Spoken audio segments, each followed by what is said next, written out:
თუ ჩემი ქვეცნობიერი არის დაპროგრამებული წარმატებაზე, მე ძალიან ხშირად მოხვდები სიტუაციებში ადამიანებთან იმ ზუსტ დროსა და სივრცეში, სადაც შემდგომ მივხვდები, რომ აგერ არის ეს ხელსაყრელი შესაძლებლობა და რაციონალურად ამისთვის მოქმედებ და ვაკეთებ. ჩვენი ქვეცნობიერი რას აკეთებს, ცით?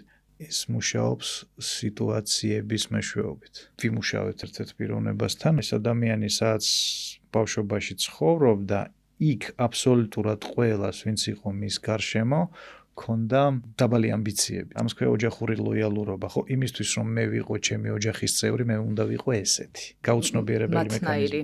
ხო, რო არ გამრიყვან. და შესაბამისად ეს რო გადავამუშავეთ, ძალიან სწრაფად 2-3 კვირის განმავლობაში დაიწყო ამ ადამიანმა ესეთი ძალიან სწრაფი ზრდა.